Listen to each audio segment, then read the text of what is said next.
আসসালামু আলাইকুম, স্বাগতম আপনাকে কোডিং উইথ মামুন ইউটিউব চ্যানেলে। যদি আপনি আমার চ্যানেলে নতুন হয়ে থাকেন তাহলে অবশ্যই আমার চ্যানেলটি সাবস্ক্রাইব করবেন। এখন আমি আপনাদেরকে দেখাবো কিভাবে আসলে আপনারা ফাইল ডিলিট করবেন ডার্ট ল্যাঙ্গুয়েজ প্রোগ্রামিং ব্যবহার করে। ডিলিট ফাইল ইন ডার্ট সম্পর্কে আলোচনা করব। তো introduction, in this video section you will learn how to delete file in Dart programming language using file class and delete async method. আপনি কিভাবে delete icing মেথডের সাহায্য নিয়ে আপনি ফাইল ডিলিট করবেন সেই বিষয়টা দেখানো হবে। প্রথমে একটু আমরা কিছু থিওরিক্যাল পার্ট দেখে নিই। You have a file name, suppose আপনার একটা ফাইল আছে, সেটা হলো যে test.txt in the same directory for your Dart programming। আপনি সেম ডিরেক্টরিতে একটা ফাইল নিয়েছেন test.txt এবং সেম ফাইলটাকে আপনি ডিলিট করবেন। দ্যাটস ইট, কিছু করতে হবে না। ফাইল ডট ডিলিট অ্যাসিং মেথডের সাহায্য নেবেন, দ্যাটস ইট, আর কিছু করতে হবে না। সাথে সাথে একটা প্রিন্ট মেসেজ দিয়ে দিবেন ফাইল ডিলিটেড, আর কিছুই না। একটা মজার বিষয় সেটা হলো যে খুব note information, if you try to delete a file that does not exist then it will throw an expression.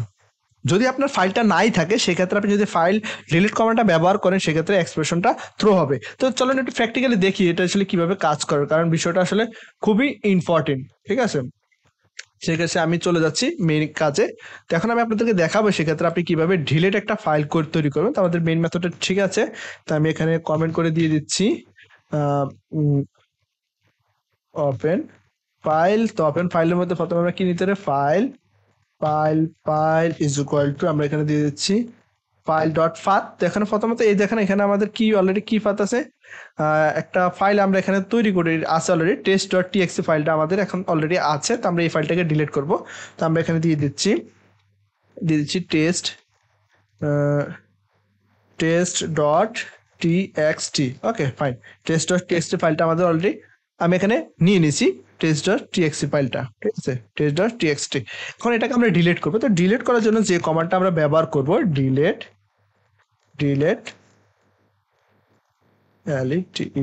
File. Delete ফাইলের জন্য আমরা ফাইল অবজেক্ট নেব ডট ডিলিট এসিং, যে মেথডটা আছে আমরা এসিং মেথডটাকে কল করবো। দ্যাটস ইট, আমাদের ফাইলটা কিন্তু ডিলিট হয়ে গেল। ওকে ফাইন, ফাইল ডিলিটটা অলরেডি সাকসেসফুল। দেন আমরা এখানে প্রিন্ট করে মেসেজ একটা দিতে পারি। আমরা এখানে দিতে পারি কি মেসেজটা দিতে পারি, ফাইল ডিলিট সাকসেসফুল। ওকে, আমরা একটা মেসেজ দিয়ে দিলাম। That's it. তখন আমি এখানে ফাংশনটাকে রান করি, দেখেন রান করলাম, দেখেন সাথে সাথে এখান থেকে কিন্তু আমার ফাইলটা কিন্তু চলে গেল। ঠিক আছে, আমার ফাইল কিন্তু এখানে নাই, আমার ফাইল কিন্তু এখান থেকে চলে গেল। খেয়াল করছেন কিনা আমি জানি না আপনারা, এখানে দেখেন আমার এখান থেকে কিন্তু ফাইলটা চলে গেল এবং আমার এখানে একটা মেসেজ শো করলো। দেখো আমার কিন্তু ফাইলটা অলরেডি ডিলিট হয়ে গেছে। হ্যাঁ, তো এই আউটপুট ডিবাগ কনসোলে দেখো এখানে কিন্তু এক্সপ্রেশন অলরেডি চলে এসেছে। ঠিক আছে, পাথ নট ফাউন্ড এক্সিকিউশন। ঠিক আছে, বিকজ আমার এখানে কিন্তু ফাইল নেই। ঠিক আছে, আমার এখানে ফাইল নেই, এই জন্য সেই মেসেজটা কিন্তু এসেছে। যদি আমার এখানে ফাইল থাকতো তাহলে কিন্তু মেসেজটা আসতো না।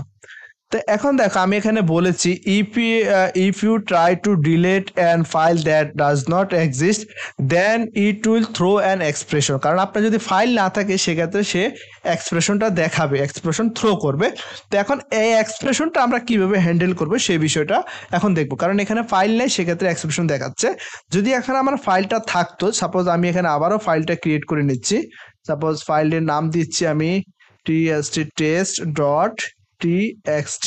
ওকে, মানে ফাইল এখন আছে। হ্যাঁ, তো আমি হচ্ছে হাই একটা মেসেজ দিয়ে দিলাম, আর কিছু না।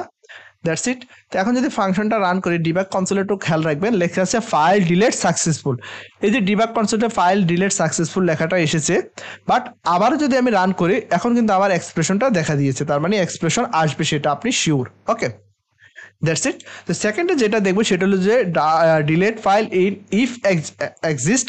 এখন আমরা ইফ ব্যবহার করে, কন্ডিশন ইফ এলস ব্যবহার করে সেটাকে হ্যান্ডেল করব, কারণ এটা একটা আমাদের থ্রো ফাইল এক্সপ্রেশন।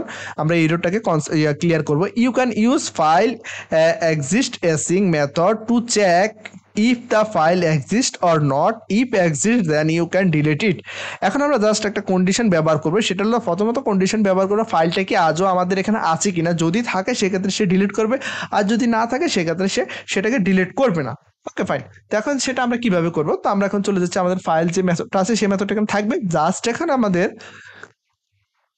চেক করবো আমরা। ওকে, আমরা এখানে জাস্ট এখন চেক করব। প্রথমে আমাদের ফাইলটাকে ওপেন করা হয়ে গেল, আমরা এখন চেক করব, দিয়ে দিচ্ছি চেক if file exist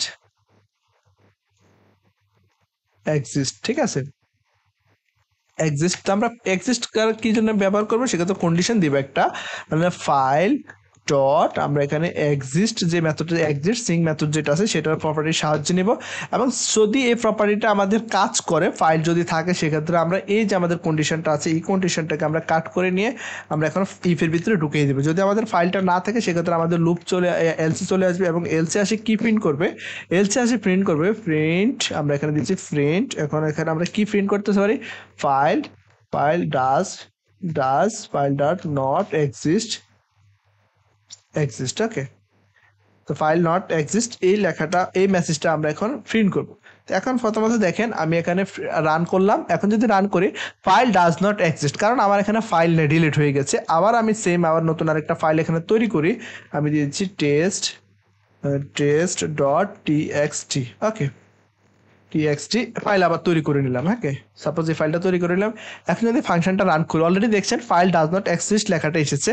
আবারও রান করলাম, দেখেন কি আছে, file delete successful. File delete successful because ফাইলটা পেয়েছে, তার মানে আমাদের ইফ কন্ডিশনটা কাজ করেছে, ফাইলটা পেয়েছে, দেন ফাইল পাওয়ার পর ফাইলটা ডিলিট করে ফেলেছে এবং ফাইল ডিলিট এক্সিস্ট হয়ে গেছে। আবারও যদি রান করি ফাংশনটা অলরেডি ফাইল ডিলিট হয়ে গেছে, file does not delete exist এই লেখাটা শো করছে। তার মানে আপনি চাইলে ইফ এক্সিস্ট কন্ডিশন ব্যবহার করে ফাইলটা খুব সুন্দরভাবে ডিলিট করতে পারেন। এ হলো আমাদের মূলত মেইন যে টপিকটা সেটার কাজ ফাইল ডিলিটের। তো এই লেকচার থেকে আপনি ফাইল ডিলিট সম্পর্কে ভালো একটা ধারণা লাভ করলেন। তো এর পরবর্তীতে আমাদের যেটা থাকবে সেটা হলো যে আমাদের এক্সামের কিছু কোশ্চেন থাকবে, সেই এক্সামের কোশ্চেনের ভিডিও দেওয়া হবে, সেটা আপনারা অবশ্যই এক্সামটা সলভ করবেন।